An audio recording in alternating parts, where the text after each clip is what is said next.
बिस्मिल्लाहिर्रहमानिर्रहीम अस्सलाम वालेकुम वरहमतुल्लाहि वबरकातुहू। आज से एक हफ्ता पहले तकरीबन मैंने एक वीडियो अपलोड किया था जिसमें मैंने वुज़ू के मुतल्लिक़ चंद सवालात बोलिए आप या कन्फ्यूजन्स बोलिए या कुछ और बोलिए, तो वो जाहिर किए थे। और वुज़ू का मैंने क्यों मसला उठाया था, क्योंकि वुज़ू एक बुनियादी चीज़ है। सबसे पहले जब बच्चे की तरबियत करते हैं तो उसको वुज़ू सिखाते हैं। मदरसा में पहले जाते हैं तो सबसे पहले वुज़ू सिखाया जाता है।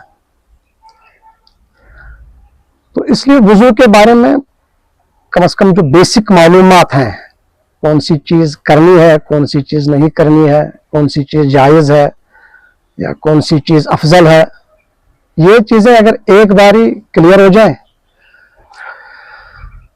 तो वुज़ू की शुरुआत ही जब देखते हैं तो इसी चीज से होती है। नाक और कली, हाथों के बाद ये चीजें हमको अच्छे से एक बार थोड़ा इंसान एक स्टेबल पोजीशन में बैठ के इन चीजों पे कभी हमको गौर करना चाहिए। मॉडर्न एज का जो है ना, एजुकेटेड और अनएजुकेटेड, इसमें पढ़ाई लिखाई का फर्क नहीं है। आज सभी पढ़े लिखे हैं, आज सबको पढ़ना लिखना आता ही है। अलबत्ता आज के दौर का जो इलिटरेट है, वो अनएजुकेटेड है, वो शख्स कहलाएगा जो न मजीद लर्न करने की कोशिश करे और जो न अनलर्न करने की कोशिश करे। इस चीज में ईगो से काम नहीं ले सकते, क्योंकि ये बड़े बारीक मसले हैं उनके लिए जो इसको उस नजरिए से देखते हैं। जो वुज़ू का जो असल तरीका है, मैं अब सीधे बात पे आ जाता हूं। असल में जो बात बयान हुई है वो ये कि जब हम वुज़ू करते हैं तो सबसे पहले हम अगर वुज़ू को छोड़ के सबसे पहले अगर हम किसी भी काम के मुतालिक हमको एक सुन्नत की आईनी हैसियत से उसको देखना है कि ये तरीका कैसा था हुजूर का, ये काम वो कैसे करते थे। तो सबसे पहले जो है हमारी नजर जाती है बुखारी पे। अहादीस की सबसे जो है सही तरीन किताब का जिसको लकब है, उसके बाद हम मुस्लिम शरीफ पे आ जाते हैं। ये दो जो है, बाद की भी बाकी और जो किताबें हैं, लेकिन ये दो जो है ये यूजुअली प्राइमरीली हम यही दो किताबें कंसल्ट करते हैं, क्योंकि मोटी मोटी चीजें जो है वो तकरीबन हमको इनसे मिल ही जाती है। फिर बाद में कोई छोटा सा कोई अलग सी कोई छोटी सी बात होगी जो इनमें किसी तरीके से कोई हदीस में छूट गई हो और वो नहीं आई हो इसमें। अलबत्ता जो रूटीन लाइफ के जो मैटर्स हैं ये तकरीबन इन किताबों में तफसील के साथ बहस हुए हैं। वुज़ू के ऊपर एक चैप्टर है। अब वुज़ू जाहिर सी बात है इतनी अहमियत रखता है, शरई जो भी हमारे काम होते हैं, तो जाहिर सी बात है इसके ऊपर तफसील तो किताब लिखने वालों ने तो उनमें तो लिखनी है। तो इमाम बुखारी ने जो अपनी इसके ऊपर पूरी तफसील लिखी है, एक अलग किताब रखी है माने इसके लिए, एक अलग चैप्टर जिसके अंदर बहुत सारी हदीसें और एक एक बात को समझाने के लिए यानी दो तीन चार हदीस का जिक्र किया है। और यह बात समझाने के लिए कि नाक और कली जो करना है ये एक ही चुल्लू से करना है, ये बात भी उन्होंने बिल्कुल अच्छे से सराहत के साथ कैपिटल्स में इसकी हेडिंग ये लिखी है, एक ही चुल्लू से नाक कली और नाक साफ करने का बयान। और फिर इसके बाहर भी जितनी भी अलग हेडिंग्स के अंदर अहादीस आती है उनमें भी इसका तज़किरा है। और एक भी हदीस ऐसी नहीं है बुखारी शरीफ में, इससे पहले तो मुझे नहीं पता था कि है कि नहीं, इससे पहले तो मैं श्योर नहीं था इस बारे में। लेकिन ये पता था कि चैप्टर वजू के अंदर नहीं है, लेकिन बाकी किसी और चैप्टर में भी आ सकती है, कभी किसी दूसरी दलील के तौर पे। लेकिन अब उस चीज का अटेस्टेशन हो गया।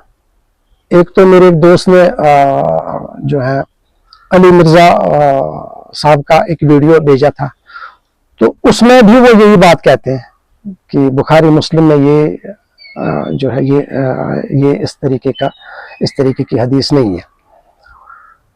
और वो भी यही कहते हैं कि असल में मोतबर तरीका तो यही है। इनफैक्ट जब उनके लेक्चर को अच्छे से देखते हैं, जो उनका अंदाज़े बयां है, उससे ये एहसास होता है कि जिनसे वो मुखातिब है वो ऑलरेडी जो वजू का जो उनका तरीका है वो ऐसे ही है, एक ही चुल्लू से। और इसके अलावा एक मुफ्ती साहब ने मुझे फोन किया था, तो उनसे भी इस बारे में बात हुई थी। उन्होंने भी यही कहा था कि ये बात उन्होंने अटेस्ट की थी। उन्होंने कहा था कि नहीं, बुखारी और मुस्लिम में ये जो है इस किस्म की हदीस नहीं है कि जिसमें लिखा हो कि पहले कली करेंगे अलग, फिर उसके बाद नाक साफ करेंगे अलग। लेकिन उन्होंने कहा था कि सुनन अबू दाऊद में नहीं, हाँ गालिबन ये कहा था सुनन अबू दाऊद और इब्न हजर अस्कलानी, तो उन्होंने कहा था कि उसमें वो हदीस है जिसमें हमको वो तरीका मिल जाता है, कली अलग और नाक अलग। मैंने उनसे खैर बोला था कि अगर वो रेफरेंस, उन्होंने कहा था मैं रेफरेंस भेजूंगा और या स्क्रीनशॉट भेजूंगा, तो शायद वो भूल गए उसके बाद। तो वो फोन पे भी उनको कुछ जल्दी से कोई दूसरा काम आ गया, तो यही एक ही चीज डिस्कस हो गई। उनने वो ज्यादा टाइम नहीं दे पाए, तो एक ही चीज पे वो बात कर पाए। लेकिन उन्होंने एक अलग बात की, उन्होंने कहा कि चुन्नू जो है, आप हम चुन्नू इसको नहीं बोलते, हम चुन्नू जी इसको बोलते हैं, फिर ऐसे करना है। तो अब ये मुझे अभी इसमें उन्होंने कहा है, मैं अभी इसको समझ रहा हूँ कि क्या ऐसा है, फिर तो अभी मैं इसके ऊपर कुछ नहीं वो कह सकता। लेकिन उन्होंने कहा कि ऐसा है। लेकिन अली मिर्जा साहब ने जो वो दिखाया तो वो कहते हैं जी ऐसा है। ये तो अली मिर्जा साहब तकरीबन हर एक, मैं उनकी वीडियोस देखता रहता हूँ, तो ये तो तकरीबन हमेशा जो है रेफरेंस देते हैं। लेकिन पता नहीं इस मसले में वो भी कहते हैं कि बाकी हदीस की किताबों में है, लेकिन इस मसले में वो भी किसी किताब का ऐसे नाम और उसका रेफरेंस नहीं देते। खैर इन्होंने कहा है, मुफ्ती साहब ने भी कहा है और अली मिर्जा साहब ने भी कहा है, तो जाहिर सी बात है लिखा होगा। लेकिन मजीद अगर हमको वो किताब अगर मिल जाता, वो रेफरेंस, वो तरीका, किस हदीस, अगर किसी से बिल्कुल हदीस नंबर मिल जाती, खैर इन्होंने कहा है तो हम भी कहते हैं जी है। लेकिन अली मिर्जा साहब ने भी कहा कि मोतबर तरीका जो है वो जी यही है। तो असल में तरीका जो वजू करने का वो यही है।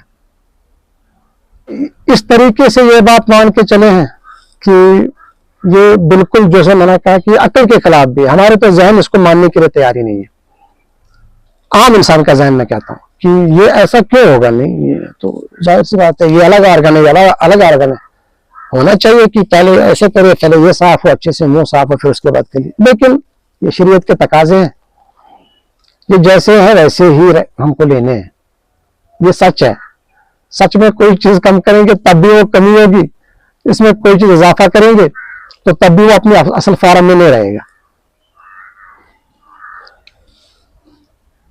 दूसरी तरीके से अगर इसी बात को समझे, यानी ये कि आम तौर पे अब हम जब हमें किसी मसले की तरफ रुजू करना होता है तो बुखारी पे आते हैं, मुस्लिम पे आते हैं, उसके बाद हमको तीसरी किताब पे आने की तकरीबन जरूरत नहीं पड़ती। लेकिन इस मसले में क्या है कि इतना इंपॉर्टेंट है, और इस मसले में हम बुखारी की पूरी अहादीस को साइड लाइन करते हैं, मुस्लिम की पूरी ये जो है अहादीस को साइड लाइन करते हैं, और जो तरीका हमको पसंद है वो तरीका हम कहीं ना कहीं से उसके पीछे लगे हैं कि वो कहां से मिल जाए, वो कहीं से मिल जाए।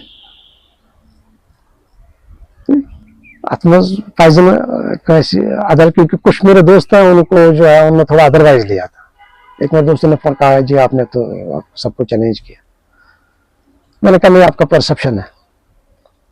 अच्छी बात छेड़ने में कोई मसला नहीं है, बात करेंगे। पिछले हफ्ते हमने बात छेड़ी, उसके बाद मेरी जिस किसी से भी बात हुई उसमें तकरीबन 80% जो है उन्होंने इसी मसले के मुताबिक बात की मेरे साथ। अच्छा जी क्या है, अच्छा जी हमने जी फलां से पूछा था, अच्छा जी ऐसा जी ऐसा है जी ऐसा, ठीक है। यानी बात छिड़ी तो कम से कम बात ही तो अच्छी छिड़ी, है ना। इसलिए ये नहीं कि आपने जी वीडियो अपलोड क्यों किया, आपने जी ऐसा, ऐसा भी ये जो है कुछ लोगों को ऐसा महसूस हुआ अपनी जगह। अलबत्ता इसमें कोई चीज वो कतई पे कोई चीज नेगेटिव ना ले, बात करने से बात बनती है। बरम खुल जाए जालिम तेरी कामत की दराजी का, अगर इस तर्रेपुर पेचो हम का हर पेचो हम निकले। तो उसके बाद जो है दूसरा मसला, यानी अब तीनों में से अफजल तरीका कौन है।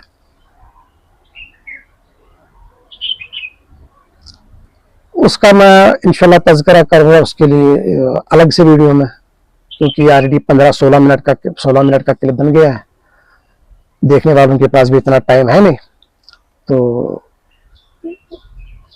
इस वीडियो का ये पेमेंट करता हूँ। इंशाल्लाह नेक्स्ट वीडियो पे जो है जो मैं अपलोड करूंगा उसमें मैं उस दूसरे मसले का जो है कि अब दोनों में से अफजल तरीका कौन सा है, इसके ऊपर मैं थोड़ी गुफ्तगू करूंगा।